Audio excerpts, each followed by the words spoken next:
concerns about AGI and about superintelligence seem to trend towards humanity being extinguished or being put under control of computers, which is a very sci-fi scenario.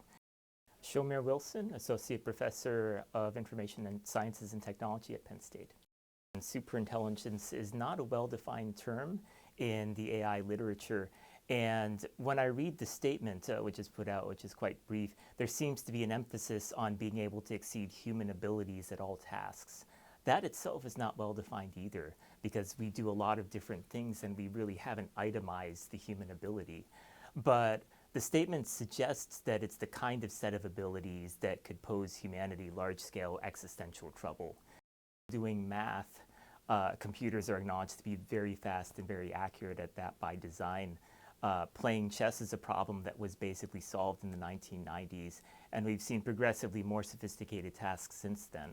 But we can sort of think of this as a spectrum of tasks in the human abilities, where some of them are very well defined and you can measure performance clearly. At the other end, there are tasks where the standard is basically whether or not a human agrees with the result.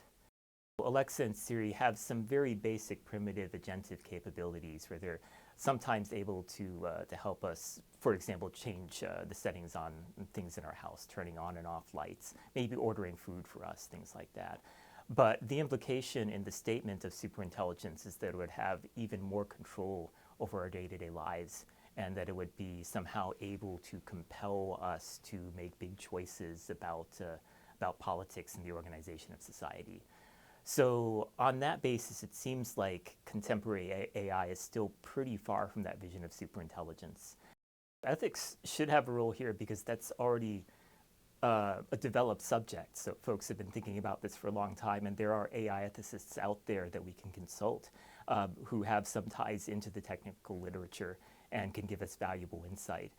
So there is this balance, I think, that we perform in society between trying things out to see whatever works, and innovation and technological advancement, and figuring out what we want as a society. And there are no easy answers to figure out how that balance should be done. Some of that, I think, plays out in things like law, legislature, and politics. Some of it plays out in our individual uses of technology, what we choose to do and not to do. And maybe some of it plays out in public dialogue in statements like this one.